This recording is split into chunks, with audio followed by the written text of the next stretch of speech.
সালামু আলাইকুম ইয়াসমিনেশন। আমি ইয়াসমিন আছি আপনাদের সাথে। আজকের মুভিটি আপনাদেরকে হরর প্লাস থ্রিলার দুই রকমই অনুভূতি দিবে। মুভিটি যেহেতু চাইনিজ, মুভিটিতে প্রচুর চাইনিজ ক্যারেক্টার, চাইনিজ ঘটনা নিয়ে অনেকগুলো লেজেন্ড আছে, সবগুলো কানেক্ট করে মুভিটা তৈরি। মুভিটা রিলিজ হয় 2023 সালে। আজকের মুভির নাম মিস্টার ঘোস্ট ইনিয়াং। মুভির শুরুতে একটা নদী সম্পর্কে বলা হচ্ছিল যেটার নিচে প্রচুর ধন সম্পদ আছে আর সেগুলোকে ভূতেরা পাহারা দেয়। এক নৌকাতে দুই ভাই বাহুল্য আর ইয়েন এবং সঙ্গে করে এক বাবা তার ছেলের সঙ্গে গিয়েছে সম্পদের খোঁজে। এখানে ইয়েন একজন তান্ত্রিক। নৌকা হঠাৎ একটা কাঠের টুকরার সাথে বাড়ি খায়। কাঠের টুকরাটাকে ভালো করে দেখলে বুঝতে পারা যায় ওটা আসলে একটা কফিনের কাঠ। একটা মেয়ের লাশ দেখতে পেয়ে এলভাসি চেঁচিয়ে ওঠে। দেখা যায় লাশটি উল্টো হয়েছিল। তারা লক্ষ্য করে চাঁদ তখন রক্তবর্ণ। নৌকা সেখান থেকে একটুও নড়ছিল না। নৌকার সাথে বিশাল একটা চুল আটকে ছিল। এরপরই আমরা দেখি বিশাল এক মাথা শীতির মধ্যে তাদের নৌকা আটকে আছে। লাশটা কিছুক্ষণের জন্য ডুবে যাওয়ার পরে হঠাৎ করে আবার ভেসে ওঠে। নৌকা থেকে এলবাসি গায়েব হয়ে যায়। দেখা যায় ইয়েন মন্ত্র পড়লে এলবাসি ভেসে ওঠে, কিন্তু হঠাৎ নিচ থেকে হাত এসে তাকে টেনে নিয়ে চলে যায়। এলবাসিকে বাঁচাতে তার বাবা লাফ দিলে পানির নিচে কাউকে একটা দেখে। আত্মাটি এলবাসির বাবার ওপরে অ্যাটাক করে বসে। ইয়েনকে দেখা যায় কোমরে দড়ি বেঁধে লাফিয়ে পড়ে এলবাসি আর তার বাবাকে বাঁচাতে। বাহুল্য তখন ওপরে দড়ি ধরে দাঁড়িয়েছিল। দেখা যায় এলবাসির বাবাকে ইয়েন ধরার সঙ্গে সঙ্গে সেটি একটি আত্মাতে পরিণত হয়। আত্মা মেয়েটি ইয়েনের ওপরে অ্যাটাক করে বসে। ওপর থেকে বাহুল্য ইয়েনকে টেনে তোলার চেষ্টা করে, কিন্তু দেখা যায় দড়ি ছিঁড়ে যায়। টানাটানির এই মুহূর্তে দড়ি ছিঁড়ে যাওয়ার সঙ্গে সঙ্গে বাহুল্য কোনো কিছু না ভেবে ইয়েনকে বাঁচাতে ঝাঁপিয়ে পড়ে। অনেক কষ্ট করে বাহুল্য ইয়েনকে উপরে উঠিয়ে আনে। এরপরে দেখানো হয় অন্য একদিনের ঘটনা। অন্য একটা নৌকাতে করে ইয়েন আর বাহুল্য যাচ্ছে এমন একটা বাড়িতে যেখানে ভূতের নদীর চেয়েও বেশি ভূত আছে। বাড়িটি ছিল নীল ফ্যামিলির। জানা যায় মিস্টার লিন খুবই ভালো মানুষ। লিন ফ্যামিলি থেকে ইয়েনকে ডাকা হয়েছে তাদের বাড়িতে ভূত তাড়াতে। মিস্টার লিনদের বাসা জঙ্গলের মধ্যে। জঙ্গলের রাস্তা দিয়ে যাওয়ার সময় বাহুল্য আর ইয়েন কথা বলতে বলতে যাচ্ছিল। এ সময় দেখা যায় জঙ্গল জুড়ে প্রচুর পুতুল রাখা। জানা যায় এই গ্রামে যারাই মারা যায় তাদেরই পুতুল বানিয়ে এভাবে ঝুলিয়ে রাখা হয় তাদের আত্মার শান্তির জন্য। একটা পুতুলকে হঠাৎ নড়ে উঠতে দেখে ইয়েন অনেক ভয় পেয়ে যায়। একটু পরে দেখতে পায় সে পুতুলটি সেখান থেকে গায়েব হয়ে গিয়েছে। জঙ্গলটি জুড়ে ছিল অসংখ্য আসবাবপত্র যেগুলো পূর্বে কোনো মৃত মানুষরা ব্যবহার করত। ইয়েন এখানে লক্ষ্য করে হঠাৎ করে একটা ড্রেসিং টেবিলের সামনে একটা মেয়ের আত্মা এসে চুল আঁচড়াতে শুরু করে। একদল বাচ্চার খেলার শব্দে হঠাৎ করে তার এখানে হুঁশ ফেরে। বাচ্চাগুলো সেখান থেকে যেতেই তার সামনে বিশাল এক প্রাসাদের আবির্ভাব হয়। ইয়েনের ছিল কোনো কিছু দেখে সেন্স করার ক্ষমতা। সে বুঝতে পারে এই গ্রামে কোনো মানুষ যদি আসে তারা হয়তো পাগল হয়ে যায় নয়তো পুতুল হয়ে যায়। মিস্টার লিনের ম্যানেজার এসে এখানে ইয়েনকে বাসার ভিতরে নিয়ে যায়। সে ঢোকার সময় 3বার টোকা দেয়। এই সময় ঘড়িতে 3টা বাজছিল।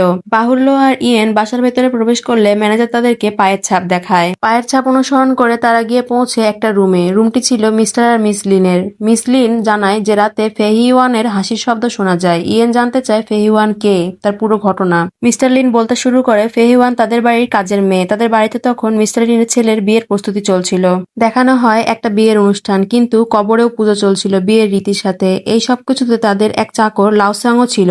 হঠাৎ দমকা হাওয়া এসে সব লন্ডভন্ড করে দেয়। কবর থেকে শব্দ হতে শুরু করে। তলোয়ার উড়ে এসে কবরে পড়ে। এসব কিছু দেখে মাঝ রাস্তায় বিয়ের রীতি আটকে দিয়ে সবাই পালিয়ে যায়। ইয়েনের হাতে তখন আমরা একটা কাটা দাগ দেখি। ইয়েন তখন জিজ্ঞাসা করে, তার মানে আপনারা ফেহিওয়ানকে আপনার মৃত ছেলের সঙ্গে কবর দিয়েছেন, তাই না? এরপরে রিভিল হয় ডার্ক সিক্রেট। আসলেও ফেহিওয়ানকে মিস্টার লিন তার মৃত পুত্রের সঙ্গে বিয়ে দেন আর জীবিত কবর দেন। ফেহিওয়ানের আত্মা তখন তাদেরকে হন্ট করতে থাকলে তারা তখন একটা তান্ত্রিকের শরণাপন্ন হয়। তান্ত্রিক তাদেরকে বলে তারা যেন ফেহিওয়ানের কাপড় একটা পুতুলে পরিয়ে অনেকগুলো সেদ্ধ ডিম নিয়ে কবরস্থানে যায়, আর এ সময় পেছনে একদমই ঘুরে তাকানো নিষেধ। কথা মোতাবেক মিস্টার আর মিস লিন ওংদাদাকে ঠিক করে, আর মাঝরাতে যাওয়ার সময় হঠাৎ পিছনে শব্দ শুনে পিছনে তাকানো নিষেধ জন্য সে তাকাতে পারে না।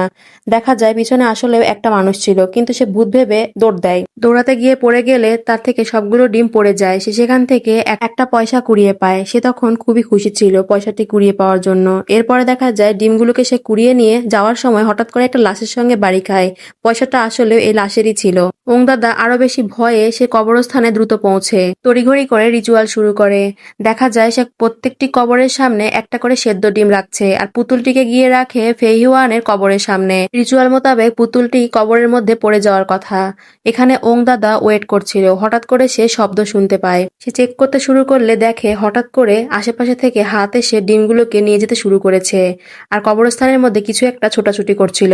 পুতুলটিকে ফেহিওয়ানের কবরের সামনে না দেখে সে চেক করতে যায়। দেখা যায় পেছন থেকে ফেহিওয়ানের আত্মা দেখে সে হঠাৎ করে কবরের মধ্যে পড়ে যায়, আর কফিনটি তখন লেগে যায়। মিস্টার লিন পরদিন ওংদাদাকে খুঁজতে গিয়ে দেখে ওংদাদা মারা মারা গেছে এবং তার চাকরও মারা গেছে। ফেহিওয়ানের বডি কফিন থেকে গায়েব ছিল আর ওংদাদার বডি পড়েছিল মিস্টার লিনের ছেলের পাশে। এ সময় দেখা যায় ডংজি আসে। ডংজি আসলে তাদের বাড়িরই আরেকটা চাকর। ম্যানেজার ডংজিকে খুব ভালোবাসতো, কিন্তু মিস্টার আর মিস লিন তাকে একদম পছন্দ করতেন না। তারা বলেন, আমরা তাকে 2 টাকা দিয়ে কিনেছি। সে অবশ্যই অভিশপ্ত, নতুবা কেন ফেহিওয়ানের আত্মাকে সে দেখতে পায়। ইয়েন ডংজিকে জিজ্ঞাসা করে, তুমি কি দেখেছিলে আমাকে বলো। ডংজি তখন বলতে শুরু করে সে আসলে কি দেখেছিল। ডংজি বলে, ফেহিওয়ানকে তারা জ্যান্ত কবর দিয়েছে মাস্টারের ছেলের সঙ্গে। ফেহিওয়ান একদমই রাজি ছিল না। তাকে জোর করে কফিনে ঢুকিয়ে দেওয়া হয় এবং জ্যান্ত কফিন আটকে দেওয়া হয়। এ সময় তখন 3টা বাজছিল। এখান থেকে আমরা জানতে পারি ফেহিওয়ান আসলে একটা বাচ্চা মেয়ে যে ডংজিরই বয়সীর হবে। এরপর থেকে ডংজি রাত 3টার দিকে পায়ের ছাপ দেখতে শুরু করে আর ফেহিওয়ানকে দেখতে শুরু করে। যেহেতু ফেহিওয়ান তার অনেক ভালো বন্ধু ছিল, তাই ফেহিওয়ান তাকেও তার সঙ্গে নিয়ে যেতে চায়। এই কথাগুলো বলার সময় হঠাৎ করে একটা মাস্টার তার শিষ্যের সঙ্গে বাসাতে প্রবেশ করে। মাস্টার এসে জানান তার নাম হিম সিং সাং আর তার শিষ্যর নাম তিয়েন, আর তিনি পারেন এই সমস্যা থেকে তাদেরকে মুক্তি দিতে। হিম সিং সাং ছিলেন একজন পুতুল মাস্টার আর তিনি আত্মার শান্তির জন্য পুতুল বানান। তো তিনি ফেহিওয়ানের আত্মার শান্তির জন্য পুতুল বানাবেন এবং রিচুয়ালের মাধ্যমে ফেহিওয়ানের আত্মাকে মুক্তি দিবেন। এইসব কিছু বললে মিস্টার লিন তাকেও তাদের প্রাসাদে থাকতে দেন। বাহুল্য এক কর্নারে বসে থেকে এসব কিছু দেখছিল। ইয়েন জানায় সে আজকে ফেহিওয়ানের আত্মার মুভমেন্ট চেক করবে। এ সময় দেখানো হয় শিষ্য বসে থেকে কাজ করছিল আর হঠাৎ করে ফেহিওয়ানের মতো বানানো পুতুলটা নড়ে ওঠে। তিয়েন দুঃস্বপ্ন দেখে পুতুলটাকে বাক্সে আটকে দেয়। মাস্টার এসে তাকে বলে আর এমনটা না করতে আর নিষেধ করে। পুতুলটাকে বের করে তিয়েনের হাতে দেয়। এরপরে দেখা যায় ইয়েন আর বাহুল্যর কথা থেকে জানা যায় ইয়েন মনে করে ওংদাদা ভয়ে কবরে পড়ে গেছে আর তিনি মারা গেছেন, আর নয়তো কেউ বুঝছে যে এই বাড়িতে সবাইকে ভয় দেখিয়ে বেড়াচ্ছে। ইয়েন আসলে এমন একজন তান্ত্রিক ছিল, সে ভূতে বিশ্বাস করতো না। সে বিশ্বাস করতো সবকিছুর পেছনেই একটা না একটা কারণ থাকে। ডংজিকে দেখানো হয় সে সে সময় স্বপ্নে ফেহিওয়ানকে দেখছিল। ফেহিওয়ান তার সাথে খেলা করছিল। হঠাৎ সে নিজেকে বাড়ির মধ্যে দেখতে পায়। এরপরে দেখে ফেহিওয়ানের আত্মা তাকে উপরে নিয়ে যাওয়ার জন্য টানছে। তিয়েনের ঘুম ভাঙলে সে নিজেকে বাক্সের মধ্যে বন্ধ দেখতে পায়। সে দেখতে পায় সেখানে ফেহিওয়ানের পুতুল তাকে বাক্সের মধ্যে আটকে দেয়। এসব কিছু ইয়েন তখন নিজের স্বপ্নে দেখে জেগে ওঠে। বাহুল্য তাকে জিজ্ঞাসা করে, তুমি কি দুঃস্বপ্ন দেখেছ? এদিকে মিস্টার আর মিস লিন ইওয়ানের শব্দ শুনতে পেয়ে ভয়ে বাক্সের মধ্যে লুকাতে চায়। মিস্টার লিন বাক্সে লুকায় আর মিস লিন বেডের নিচে। দেখা যায় ফেহিওয়ানের আত্মা এসে মিস লিনকে প্রসেস করে নেয়। মিস লিন অস্বাভাবিক হয়ে গেলে সে নিজেই তার হাজবেন্ড যে বাক্সে আছে সে বাক্সে আগুন ধরিয়ে দেয়। দেখা যায় এসব কিছুর শব্দে ইয়েন বাইরে বেরিয়ে আসে। সে খুঁজতে থাকে কোথায় আসলে শব্দ হচ্ছে। এ সময় দেখতে পায় বাইরে প্রচুর ধোঁয়া। সে তখন আগুন জ্বালিয়ে খুঁজতে শুরু করে। ইয়েন দেখতে পায় অপোজিট সাইডেও একজন ঘুরে বেড়াচ্ছে। সে বুঝতে পারে হয়তোবা সেই ব্যক্তিটি এসব কিছু করে বেড়াচ্ছে। সে দ্রুত তার আগুনটি নিভে দিয়ে তার কাছে যায় আর দেখে সেই ব্যক্তিটি পিছনে ঘুরলে সেই ব্যক্তিটি দেখতে পুরোপুরি ইয়েনের মতো ছিল। হঠাৎ করে সে আগুন নিভিয়ে দিয়ে দৌড় দেয় আর একটু পরে দেখা যায় সেই দিক থেকে ফেহিওয়ানের পুতুলটি তার উপরে আক্রমণ করে। সে মন্ত্র পড়তে পড়তে নিজেকে বাঁচানোর জন্য ওপর থেকে নিচে লাফ দেয়। দেখা যায় পুতুলটিও তার সঙ্গে লাফ দিয়েছে আর নিচে পড়ে পুতুলটি নিস্তেজ হয়ে যায়। এ সময় সামনে একটি রুমে আলো জ্বলতে দেখে সে সেদিকে চলে যায়, দেখার চেষ্টা করে সেখানে আদৌ কেউ আছে কিনা। এরপরে দেখা যায় সে হঠাৎ করে একটা মেয়ের পাশে গিয়ে বসে আর সেই মেয়েটি তখন বউ সেজেছিল। সে কিছু বুঝে ওঠার আগে দেখতে পায় সে একটি কফিনের মধ্যে আর কফিনটিকে নিয়ে যাচ্ছে কিছু মানুষ। এ সময় সে মন্ত্র বলে পুনরায় বাসায় পৌঁছে যায়। পিছনে দেখে একটা বাচ্চা যে কিনা বউ সাজেছিল। সে জিজ্ঞাসা করে, তুমি কে? তোমার ঘোমটাটি ওঠাও। দেখা যায় ঘোমটা ওঠানোর পরে এটা আসলে ডংজি। এই সময় 3টা বাজে। তখন ডংজিকে ইয়েন জিজ্ঞাসা করে, তুমি কি নিজেই বলবে আসলে কি হয়েছিল? এরপরই দেখানো হয় পুতুল মাস্টার পুতুল খেলা দেখাচ্ছিল। এই সময় ডংজি আর ফেহিওয়ানও তখন সেখানে কাজ করছিল। ডংজি জিজ্ঞাসা করে পুতুল মাস্টারকে, আপনি কি আমাকে শিষ্য বানাবেন? ফেহিওয়ান এখানে মাস্টারের কোটে একটা ফুটো দেখে সেটাকে সেলাই করে দিতে চায়। সে খুবই সুইট একটা মেয়ে ছিল। মাস্টার এটা খেয়ালই করেছিল না। দেখা যায় ডংজি বসে থেকে পুতুল খেলা করছে আর এখানে ফেহিওয়ান তাকে বলে, আমরা অবশ্যই বড় হয়ে বিয়ে করব, ঠিক আছে? ডংজি ফেহিওয়ানকে সবসময় বাঁচানোর প্রতিশ্রুতি দেয় আর দেখা যায় তারা প্রমিস করে একসঙ্গে থাকার। তাদের একটা সিক্রেট রুম ছিল ওই প্রাসাদেরই এমন একটা কর্নার যেটা কেউ চিনত না। একদিন ফেহিওয়ান মিস্টার আর মিস লিনের কথা শুনে ফেলে। তারা বলছিল তারা তাদের মৃত ছেলের সঙ্গে ফেহিওয়ানকে কবরে পাঠাবে, কারণ তারা কোনো ক্রমে তাদের ছেলেকে একা একা কবরে যেতে দিবে না। আর তাদের ছেলে তখন অবিবাহিত ছিল।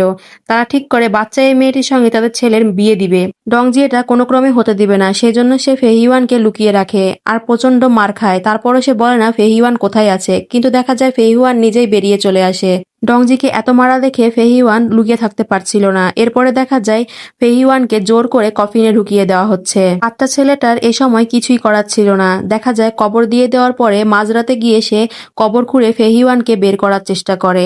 কবর খুঁড়ে তো ফেলে, কিন্তু দেখা যায় ভিতরে আসলে ততক্ষণে ফেহিওয়ান মারা গিয়েছে। তখন রাত ৩টা বাজছিল।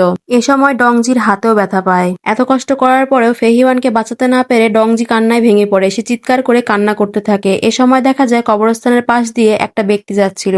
সে হঠাৎ করে ডংজিকে এভাবে দেখে সে ভূত ভেবে ভয়ে দৌড় দেয়। আর সেখান থেকে ডংজি বুদ্ধি করে যে সে এবার থেকে প্রাসাদে ভূত হয়ে ঘুরবে আর ফেহিওয়ানের এই মৃত্যুর প্রতিশোধ সে নিয়েই ছাড়বে। ফেহিওয়ানের পোশাক পরে সে বউ সেজে ঘুরতে শুরু করে। দেখানো হয় পরদিন ইয়েন ম্যানেজারকে বলছে তাদের কেস সলভ হয়ে গিয়েছে, সেজন্য সে এখন চলে যাবে। আর মিস্টার আর মিস লিনকে সে বাঁচাতে পারেনি, এজন্য সে খুবই দুঃখিত। এ সময় হঠাৎ করে ওপর থেকে তিয়েন নামে সে শিষ্য নেমে আসে আর বলতে থাকে মাস্টার পাগল হয়ে গিয়েছে। মাস্টার কিছুদিন যাবৎ খুব অদ্ভুত ব্যবহার করছে। পূর্বে তো এই পুতুলটিকে ফেহিওয়ানের আত্মা প্রদেশ করে নিয়েছিল, এরপরে মাস্টারের ওপরে সে বশ করে নেয়। মাস্টার একা একা পুতুলের সঙ্গে কথা বলতে থাকে। এসব দেখে তিয়েন পুতুলটাকে পুড়িয়ে দেয় যাতে সে মাস্টারের কোনো ক্ষতি না করতে পারে। এরপর সে ঘুমের মধ্যে প্রদেশ পুতুলটার স্বপ্ন দেখে সে জেগে ওঠে। সে জেগে উঠে দেখতে পায় মাস্টার এক বাটি স্যুপ নিয়ে তার জন্য দাঁড়িয়ে আছে, কিন্তু সে অন্য রুম থেকে মাস্টারের শব্দ শুনতে পেয়ে সে চেক করতে গেলে দেখে সেখানে মাস্টার পুতুল নিয়ে বসেছিল। আর পিছনে ঘুরে দেখে সেখানে মাস্টার ছিল না, আসলেও সেখানে সে পুরা পুতুলটা দাঁড়িয়েছিল। এইসব কিছু বলে তিয়েন ইয়েনকে বলে আপনি প্লিজ আমাকে হেল্প করুন। আর ওপর থেকে মাস্টার এসে তখন তাকে টেনে নিয়ে চলে যায়। মাস্টারের হাঁটা চলাফেরা দেখে ম্যানেজার বলে আমার তার উপর খুব সন্দেহ হচ্ছে। এই সময় দেখা যায় বাহুল্য বলে তার হাঁটা চলাফেরা একদম পুতুলের মতো। ইয়েন জানায় সে এর পূর্বে এইরকমই একটা কেস দেখেছিল, যেখানে দেখানো হয় একটি মহিলা রাতের বেলায় তার সন্তানকে নিয়ে রাস্তা দিয়ে যাচ্ছে। এই সময় কিছু একটা জন্তু তাদের পিছু করে, যদিও দেখা যায় মহিলা কোনো ক্রমে বাসায় পৌঁছে যায়। তারপরও দেখা যায় জন্তুটি তাদের বাসা পর্যন্ত পৌঁছে গিয়েছে এবং পরবর্তীতে বাচ্চাটাকে মেরে ফেলে। ইয়েন এখানে বলে আমি অবশ্যই এই কেসটাকেও সলভ করব। আমার বিশ্বাস মাস্টার আর শিষ্যর মধ্যে কোনো সমস্যা হয়েছে। তখন দেখা যায় বাসার মধ্যে আসলেও মাস্টার শিষ্যর পিছনে পড়ে আছে আর শিষ্য দৌড়াচ্ছিল। ইয়েন তখন শিষ্য তিয়েনকে ট্রিটমেন্ট দিতে শুরু করে। আর দেখা যায় মাস্টার আসলেও ফেহিওয়ানের মৃত্যুতে প্রচুর ভেঙে পড়েছিল। তিনি আসলে ফেহিওয়ানকে নিজের মেয়ের মতো ভাবতেন। তিনি তার মৃত্যুকে মেনে নিতে পারেননি, সেজন্য পুতুলটাকে ফেহিওয়ানের মতো করে ট্রিট করতেন। আর এই সব কিছু দেখে শিষ্য এতটা জেলাস হয়ে যায় যে মাস্টারের স্যুপের মধ্যে সে পাগল হওয়ার ওষুধ মিশিয়ে দেয়। এটা করার পরে সে অনুশোচনায় এসব কিছু কল্পনায় দেখতে থাকে। এই কেসটাও সলভের পরে ইয়েন বাহুল্যকে বলে চলো আমাদের যাওয়ার সময় হয়ে গিয়েছে। দেখা যায় তারা তখন বাসা থেকে বেরিয়ে যাচ্ছে। ঘড়িতে তখন ৩টা বাজে। ম্যানেজার ইয়েনকে বাসার বাইরে এগিয়ে দিতে যায়। এ সময় দেখা যায় দরজা খুলে ভেতরে একটা ছেলে প্রবেশ করে। ম্যানেজার জিজ্ঞাসা করে তুমি এতদিন কোথায় ছিলে? ছেলেটা জানায় আমি আমার ওয়াইফকে খুঁজছিলাম, আর তাকে খুঁজে না পেয়ে আমি ইয়েন মাস্টারকে খুঁজতে শুরু করি। ছেলেটা তাড়াহুড়োতে তার ওয়াইফের জুতো পরে ঘুরছে। তখন ইয়েন জিজ্ঞাসা করে তুমি কেন আমাকে খুঁজছিলে? তখন ছেলেটি বলতে শুরু করে তার ওয়াইফকে ভূতে ধরেছে, সেই জন্য সে তাকে খুঁজছিল। এরপরে দেখানো হয় সেদিনের ঘটনা, যেদিন তার ওয়াইফকে ভূতে ধরেছিল। সে তার ওয়াইফ মিলে বাসার দিকে এগোচ্ছিল। এই সময়টাতে কবরস্থানের রাস্তা দিয়ে বাসায় আসছিল। এই সময় তার ওয়াইফ দেখতে পায় কবরস্থানের মধ্যে একটা পালকি। সে জিজ্ঞাসা করে এটা এখানে কি করছে? ছেলেটা বলে তুমি ইশারা করে দেখিও না, আমাদের দ্রুত এখনই বাসায় পৌঁছতে হবে। তার ওয়াইফ লুসি বলে এটাকে আমি সবসময় সব জায়গায় দেখতে পাচ্ছি, তুমি কি দেখতে পাচ্ছ? ছেলেটা জানায় যে না, সে দেখতে পাচ্ছিল না, কিন্তু তার ওয়াইফ সব রাস্তাতেই সে পালকিটিকে দেখতে পাচ্ছিল। তখনই দেখা যায় ছেলেটি তার ওয়াইফকে ধরে দৌড়াতে দৌড়াতে বাসায় পৌঁছে। আর পরদিনই দেখা যায় তার ওয়াইফের খুবই জ্বর আসা শুরু হয়। পর থেকেই তার ওয়াইফ খুব অদ্ভুত ব্যবহার করতে শুরু করে। সে তার পেটে হাত বোলায় আর বলে আমাদের বিয়ে কবে হবে? আমরা কি বিয়ে করব না? এরপরে দেখা যায় সে বিয়ের পোশাক পরে বসে আছে আর হঠাৎ করে তার ঘাড় ঘুরে তার দিকে হয়। এই ভয়ঙ্কর দৃশ্য দেখে সে সেন্সলেস হয়ে গেলে এরপরে যখন সে জেগে ওঠে তখন জানতে পারে তার ওয়াইফ লেকের ধারে চলে গেছে। সে আসলেও নিজেকে শেষ করে দিতে চায়। দেখা যায় তার ওয়াইফকে আস্তে আস্তে পানিতে নেমে যেতে। সে সেখান থেকে তার ওয়াইফকে বাঁচিয়ে নিয়ে আসে। ইয়েন জানায় আমরা এই বাসাতে আরো 2 দিন অপেক্ষা করব তোমার ওয়াইফ ফেরা পর্যন্ত। রাতের বেলাতে দেখা যায় বিয়ের ড্রেস পরে দৌড়াদৌড়ি করছে। এই সময়টাতে ইয়েন লক্ষ্য করে আসলেও কে ছিল সেটা। সে বোঝার চেষ্টা করে। এরপরে দেখা যায় ছেলেটি আয়নার সামনে গিয়ে দেখে তার গলায় কাটা দাগ আর তার গায়ে তখন বিয়ের ড্রেস পরা ছিল। এরপরে সে মুখ ক্লিন করতে গেলে তখন দেখা যায় পিছন দিয়ে কেউ একজন দৌড়াদৌড়ি করছে আর ডংজি তাকে ধরে আছে। উপর দিয়েও কেউ একটা উড়ে উড়ে চলছিল। এই সময় হঠাৎ করে কিছুক্ষণের জন্য ইয়েনের ফেস আয়নায় ভেসে ওঠে। ছেলেটি লুসিকে বাথরুমের মধ্যে পড়ে থাকতে দেখে তাকে কোলে নিয়ে নিচে নামতে শুরু করে আর হেল্প চাইতে থাকে। ইয়েন তাকে বলে তুমি ভালো করে লক্ষ্য করো, তোমার কোলে তোমার ওয়াইফ নেই। তখন ছেলেটি দেখে তার কোলে সত্যি তার ওয়াইফ নেই, সে তার ড্রেস নিয়েই এসেছে। এ সময় দেখা যায় ঘড়িতে 3টা বাজে। এরপরে আমাদেরকে দেখানো হয় ছেলেটি কিভাবে লুসিকে তার লাইফে পেয়েছিল। লুসি একটা গরিব ঘরের মেয়ে ছিল। তার বাবা মা তাকে একটা মৃত ব্যক্তির সঙ্গে বিয়ে দেওয়ার জন্য বিক্রি করে দিচ্ছিল। লুসি যদিও বলছিল সে গান গাইতে পারে, গান গেয়ে সে টাকা ইনকাম করবে, কিন্তু তার বাবা এখানে রাজি ছিল না। তখনই দেখা যায় ছেলেটি এক পুটলি টাকা দেওয়ার ফলে লুসিকে কিনে নেয়। আর এইভাবে লুসি তার লাইফে আসে। লুসি ছেলেটির সঙ্গে তার বাসায় গিয়ে তারপরে দেখে আদৌ ছেলেটির অবস্থা ভালো নয়, তারপরও সে আসলে টাকা দিয়ে তাকে বাঁচিয়ে নিয়েছে। লুসি তাকে ভালোবেসে ফেলে। এরপরে দেখানো হয় লুসি এক জায়গায় গান গেয়ে টাকা উপার্জন করছে, কিন্তু দেখানো হয় এই জায়গায় একটা লোক এসে লুসিকে টাচ করে, আর এটা দেখে ফেলে ছেলেটি। আর এরপরে থেকেই তার সন্দেহের সৃষ্টি হয়। দেখা যায় লুসি বিয়ের পোশাকে রেডি, আর সে অনেক খুশি ছিল। সে চাইছিল তাদের বিয়ে হবে। এ সময় ছেলেটি আসলে সে তাকে কিছু টাকা দেয় আর বলে, আমাদের বিয়ের জন্য আমরা প্রস্তুত, চলো আমরা বিয়ে করে নিই। ছেলেটি তাকে অনেক বাজে কথা শোনায় আর বলে, তুমি এই টাকাগুলো নিজেকে বেচে অর্জন করেছো, এই টাকাগুলো একদম আমাকে দিবে না। তার এই অবস্থা দেখে লুসি তাকে বোঝানোর চেষ্টা করে যে টাকাটা আসলেও সে গান গেয়ে উপার্জন করেছে। তারপরও দেখা যায় ছেলেটি তাকে ফেলে রেখে চলে যায়। আর আমরা জানতে পারি লুসি তখন প্রেগনেন্ট ছিল। লুসি এটাতে প্রচুর কষ্ট পায় আর সে নিজেকে শেষ করে দেওয়ার জন্য নদীতে গিয়ে ঝাঁপ দেয়। এত বড় একটা শক পেয়ে ছেলেটি এতটা উন্মাদ হয়ে যায় যে সে নিজেই তার বউয়ের পোশাক পরে বসে থাকে আর সাজতে শুরু করে। এই কেস সলভের পর ইয়েন সেখান থেকে বেরিয়ে চলে যেতে শুরু করে। এই সময় ম্যানেজার 3বার ঘন্টা বাজায়, আর তখন ইয়েনের মনে পড়ে আসলেও যখন সে এখানে এসেছিল ম্যানেজার তখন 3টা টোকা দিয়েছিল, এমনকি 3টার সময় প্রত্যেকটা ঘটনা ঘটেছে। দেখা যায় তার সামনে একটা দরজা এসে হাজির হয়। সে দরজা খুলে ভিতরে প্রবেশ করে। দেখানো হয় সেই দিনের ঘটনা, যেদিন ডংজিকে প্রচুর মারা হচ্ছিল। তারপর ডংজি বলছিল না ফেহিওয়ান কোথায় আছে। এরপরে দেখা যায় এক সময় বাচ্চা ছেলেটাকে উঠিয়ে নিয়ে গিয়ে তারা ভয় দেখাতে শুরু করে যে তাকে কফিনের মধ্যে ঢুকিয়ে দেওয়া হবে। আর সেই জন্য সে ভয়ে ভয়ে দেখিয়ে দেয় যে ফেহিওয়ান কোথায় আছে। ফেহিওয়ান সেদিন একটুও কাঁদছিল না, সে প্রচন্ড রেগেছিল ডংজির ওপরে। এই সব কিছু দেখে ইয়েন স্তব্ধ হয়ে যায়। এরপরে দেখা যায় পিছনে আরেকটি দরজায় এসে হাজির হয়েছে। তখন দেখা যায় এখান দিয়ে ইয়েন ভিতরে প্রবেশ করে আর দেখে মাস্টার তখন ডংজিকে বলছে, আজ থেকে তুমি আমার শিষ্য, তোমার নাম দিলাম তিয়েন। বোঝা যায় যে ডংজি আসলে তিয়েন। তখন দেখানো হয় তিয়েন, যে কিনা আসল ডংজি, সে বসে থেকে পুতুলটিকে ফেহিওয়ানের মতো করে সাজিয়েছে। আর মাস্টারকে বলছে, আচ্ছা মাস্টার, এটা কি ফেহিওয়ানের মতো দেখতে না?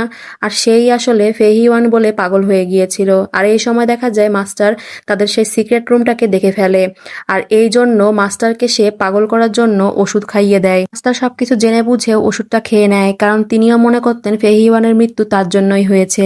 ইয়েন এখানে চুপচাপ শুধু দেখতেই থাকে। এরপরে দেখা যায় আরেকটা দরজায় এসে হাজির হলে সে সেখান দিয়ে প্রবেশ করে। এই দিনটা দেখানো হয় সেই ছেলেটির ঘটনা যেদিন সে লুসিকে বাঁচিয়েছিল।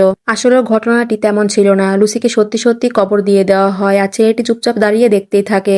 কিন্তু দেখা যায় মাঝরাতে সে গিয়ে কবর খুঁড়ে লুসিকে বের করে। আর এখানে জানা যায় এই ছেলেটি আসলে তিয়েন, অর্থাৎ যে কিনা ডংজি। সে এখন বড় হয়ে গিয়েছে আর তার সঙ্গে ঘটে গিয়েছিল এইরকমও একটা ঘটনা। ছোটবেলা থেকে এতগুলো ট্রমার পরে সে আসলে লুসিকে বাঁচানোর পরে সে ভাবতে শুরু করে সেটাই আসলে ফেহিওয়ান, যাকে সে বাঁচিয়েছে। ডংজি এখানে বুঝতে পারে না সে ফেহিওয়ানকে বাঁচিয়েছে নাকি লুসিকে। সে ভাবতে থাকে লুসি আসলে ফেহিওয়ান। সে লুসিকে বাঁচিয়ে নিয়ে ভাবতে থাকে সে তার ফেহিওয়ানকে পেয়ে গিয়েছে।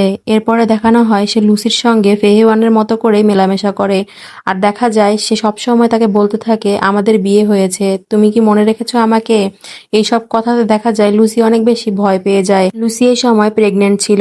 দেখা যায় লুসি এগুলো থেকে বেঁচে পালানোর চেষ্টা করার সময় হঠাৎ ছুরি লেগে ডংজির গলা কেটে যায়। ডংজি তখন লুসিকে বলতে থাকে, তুমি আমাকে মেরে ফেলতে চাচ্ছিলে তাই না? লুসি তাকে বলে সে ফেহেওয়ান নয়, সে লুসি। এরপরই দেখা যায় ডংজি সবকিছু মনে করতে পেরে সে নিজেকে শেষ করে দিতে যায় আর পানিতে ঝাঁপ দেয়। এরপরে দেখা যায় তাকে বাঁচাতে লুসিও পানিতে ঝাঁপ দেয়, কিন্তু দেখা যায় ডংজি সাঁতরে উঠে আসে, কিন্তু লুসি উঠে আসে না। ডংজি লুসি আর তার নবাগত সন্তানকে হারিয়ে পুরোপুরি পাগল হয়ে যায়। দেখানো হয় একটা নৌকাতে করে ইয়েন আর বাহুল্য একসঙ্গে যাচ্ছে, আর এখানে ইয়েন লুসিকে খুঁজছিল। এই সময় দেখা যায় বাহুল্য ইয়েনকে টিয়েন বলে ডাক দেয়। ইয়েন তখন নদীতে ঝাঁপ দেয় আর দেখা যায় বাহুল্য তাকে বাঁচানোর জন্য সেও লাফিয়ে পড়েছে। সে ইয়েনকে বাঁচিয়ে দিলেও নিজে ডুবে যায়। ইয়েনের পরে বাসার ভেতর পৌঁছে যায় আর তার তখন মনে হতে শুরু করে আসলেও বাহুল্য জীবিত ছিল না, সে আসলে মৃত। সে অনেক আগেই মারা গিয়েছে, কিন্তু অনুশোচনার কারণে সে তখন তাকে দেখতে শুরু করে। এরপরে দেখা যায় একে একে সমস্ত রহস্য খোলাসা হয়। এখানে দেখানো হয় আসলেও সেই ম্যানেজারটি সেই পুতুল মাস্টার ছিল। সে নিজের মাস্ক খুলে ফেলে আর বলে, তুমি কি আমাকে চিনতে পেরেছো শিষ্য? কনফিউশন দূর করার জন্য আমি পুরোটা একবার রিভিউ দিচ্ছি। লিন ফ্যামিলিতে ডংজি নামের একটা বাচ্চা কর্মচারী হিসেবে ছিল। আর সেখানে ফেহিওয়ানকেও নিয়ে আসা হয় কাজের জন্য। কিন্তু দেখা যায় যে ডংজি ফেহিওয়ানকে বাঁচাতে পারে না। আর মিস্টার লিন তার ছেলের সঙ্গে তাকে কবর দিয়ে দেয়। এরপরে দেখা যায় যে সে যখন একটু বড় হয় তখন পুতুল মাস্টার তাকে শিষ্য হিসেবে গ্রহণ করে। আর এর পরবর্তীতে পুতুল মাস্টার যখন তাদের সিক্রেট রুমটা দেখে ফেলে তখন শিষ্য মানে যে ডংজি আর কি সে তাকে ওষুধ খাইয়ে পাগল করে দেয়। এরপরে দেখানো হয় যুবক অবস্থায় ডংজিকে যে আর কি লুসিকে বাঁচাতে পারে না। পরবর্তীতে সে তাকে কবর থেকে উঠিয়ে নিয়ে আসে কিন্তু তার মনে হতে থাকে সে আসলে ফেহিওয়ানকে উঠিয়ে এনেছে। এরপরে দেখা যায় সে নিজেই বউ সেজে ঘুরে বেড়াতে শুরু করে। মানে সে নিজের মধ্যে ফেহুয়ানকে ক্রিয়েট করে ফেলেছিল। আর দেখা যায় ততদিনে লুসি আর তার বিয়েও হয়ে গিয়েছিল আর লুসি প্রেগনেন্ট হয়ে যায়। ডংজির যখন মনে পড়ে তার ভুলগুলো সে তখন সুসাইড করতে যায় আর এই সময় লুসি তাকে বাঁচাতে গিয়ে নিজেই মারা যায়। আর তার বাচ্চা আর লুসি দুজনকে হারিয়ে ডংজি পুরোপুরি পাগল হয়ে যায়। আর এরপর দেখা যায় যখন ডংজি মানে যে আর কি ইয়েন তখন বর্তমানে ছিল সে তখন লুসিকে বাঁচাতে যায় কিন্তু দেখা যায় তার সর্বশেষ সম্বল তার ভাই সেও মারা গিয়েছে। আর এখানে দেখানো হয় আসলে যে পুতুলটিকে দেখেছিলাম আমরা পূর্বে সেটা আসলেও সে বাহুল্যকে দেখেছিল। আর বাহুল্যকে শুধুমাত্র সেই দেখতে পেত আর কেউ দেখতে পেত না। আর যত যা হয়েছে সবকিছু আর কি মাস্টারের প্ল্যান, মাস্টারই সবকিছু তাকে মনে করানোর জন্য করেছে। কারণ মাস্টার চায় সে নিজের অনুশোচনা থেকে বের হোক, সে নিজেকে মাপ করুক, নিজের মধ্যেকার শয়তানের সাথে সে লড়াই করুক। ডংজি মাস্টারের কাছে ক্ষমা চায়, মাস্টার তাকে মাফ করে দেয় আর বলে জীবনে যা কিছু ঘটেছে সবকিছু ভুলে যাও আর সামনে সব মানুষকে হেল্প করতে থাকো। মুভিটাতে ডংজি নামের ছেলেটার সঙ্গে এতটা ট্র্যাজেডি ঘটে তারপরও সে নিজের গতিতে নিজে এগিয়ে যেতে থাকে। এ থেকে আমাদের এটাই শিক্ষণীয় যে জীবন জীবনের গতিতে চলতে থাকবে, জীবনে যা কিছুই আসুক না কেন সামনে এগোতে হবে আর নিজের ভেতরকার শয়তানের সঙ্গে নিজেদেরকে ফাইট করতে হবে। এত সুন্দর মেসেজ দিয়ে মুভিটা শেষ হয়। দেখা হচ্ছে পরবর্তী ভিডিওতে। আল্লাহ হাফেজ।